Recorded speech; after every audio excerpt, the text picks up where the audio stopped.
Assalamualaikum warahmatullahi wabarakatuh. Saya Sayyidatun Nadiah binti Sheikh Azmi bernombor metrik BA 18110488.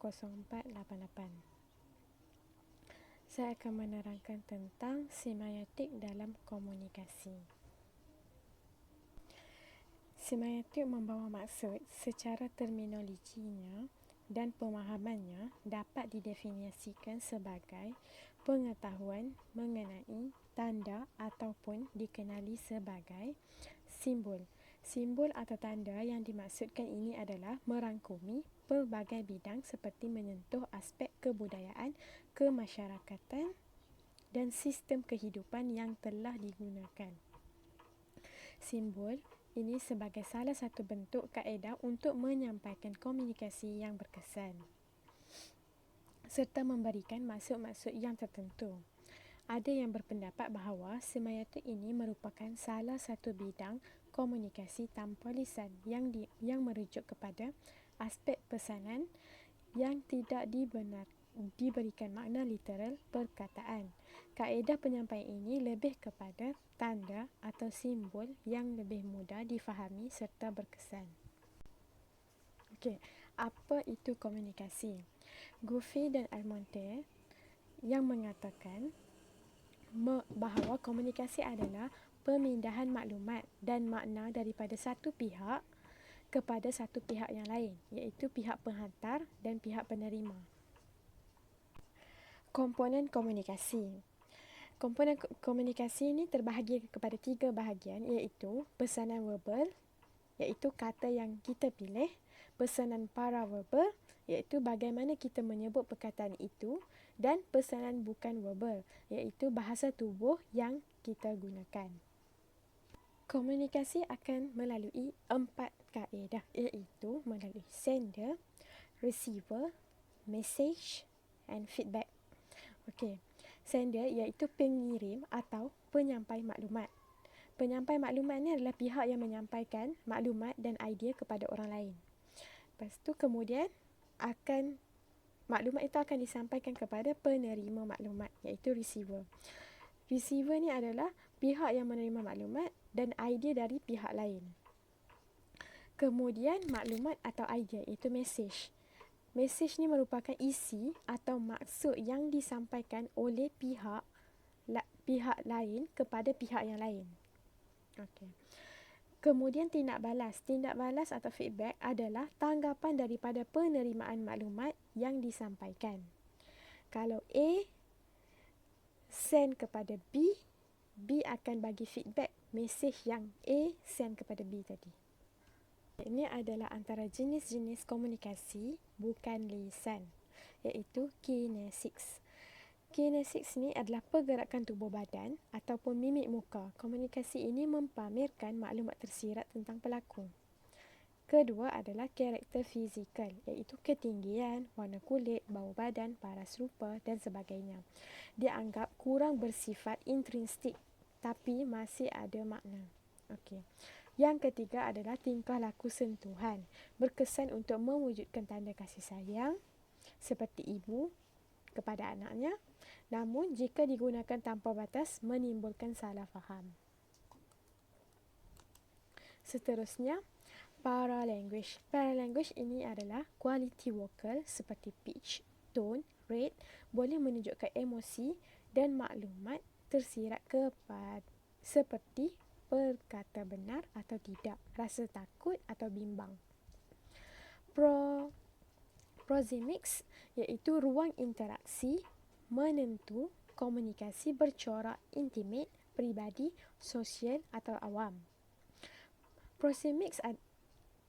Proxemics memberikan maklumat tersirat tentang budaya dan tata susila berinteraksi.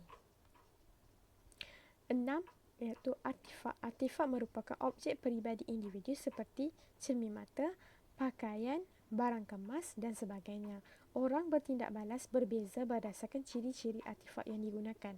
Artifak juga menyatakan sesuatu, diri sendiri ataupun ciri peribadi yang mahu dinyatakan kepada orang lain. Yang ketujuh adalah persekitaran. Persekitaran merupakan perasaan dan keselesaan yang dipengaruhi pelbagai faktor, persekitaran warna, susunan ayat, perabot dan sebagainya. Persekitaran yang selesa boleh melancarkan proses interaksi. Okey. Kesimpulannya, komunikasi yang berkesan berlaku apabila mesej yang hendak disampaikan kepada penerima itu berjaya disampaikan dan difahami seperti mana yang dikehendaki. Oleh yang demikian, prestasi dan kualiti kehidupan seharian kita ditentukan melalui kualiti kemahiran kita berkomunikasi. Sekian, terima kasih. Assalamualaikum dan salam sejahtera. Saya Suziani binti Rozi, memegang nombor matrik BA 181107114, merupakan pelajar bagi subjek Bahasa dan Komunikasi Seksyen 1. Hari ini saya akan menerangkan berkenaan dengan salah satu daripada jenis komunikasi, iaitu semiotik signifikasi. Semiotik signifikasi menekankan kepada teori tanda ataupun pemahamannya dalam konteks tertentu. Oleh kerana semiotik menekankan kepada tanda suatu bahasa, maka huruf, kata dan kalimat tidak mempunyai peranan dalam bahasa dan komunikasi. Manakala, menurut Patadei pula, semiotik terbahagi kepada 9 jenis. Iaitu yang pertama adalah semiotik analitik. Semiotik analitik merupakan jenis semiotik yang menganalisis sistem tanda. Yang kedua adalah semiotik deskriptif. Semiotik deskriptif adalah semiotik yang memerhatikan sistem tanda yang dapat dialami pada masa sekarang ataupun pada masa yang lalu. Semiotik yang ketiga adalah semiotik faunal. Semiotik faunal merupakan semiotik yang khusus digunakan bagi memerhatikan sistem tanda yang dihasilkan oleh haiwan. Semiotik yang keempat pula ialah semiotik kultural.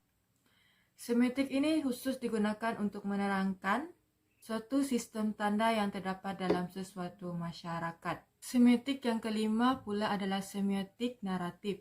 Semiotik naratif ini sesuai digunakan untuk mengkaji tanda yang terdapat di dalam bahasa lisan ataupun mitos ataupun cerita-cerita rakyat. Semiotik yang keenam pula adalah semiotik normatif. Semiotik ini khusus untuk membincangkan tanda yang dibuat oleh manusia berkaitan dengan norma. Semiotik yang ketujuh pula adalah semiotik sosial. Semiotik ini khusus bagi membincangkan sistem tanda yang dihasilkan oleh manusia yang mempunyai lambang kata ataupun lambang rangkaian berupa kalimat. Manakala semiotik yang ke-8 pula adalah semiotik struktural. Semiotik ini membincangkan mengenai sistem tanda melalui struktur bahasa. Manakala jenis semiotik yang terakhir pula adalah semiotik natural. Semiotik natural merupakan semiotik yang membincangkan sistem tanda yang dihasilkan melalui alam. Kesimpulannya, semiotik bukan hanya terbahagi kepada semiotik komunikasi dan signifikasi sahaja, tetapi ia juga mempunyai jenis-jenis komunikasi lain, iaitu seperti deskriptif, natural dan faunal. Kesimpulannya, semiotik mempunyai pelbagai jenis yang wajib kita ketahui dan perlulah dipelajari untuk memahami sistem-sistem tanda yang berada di sekeliling kita.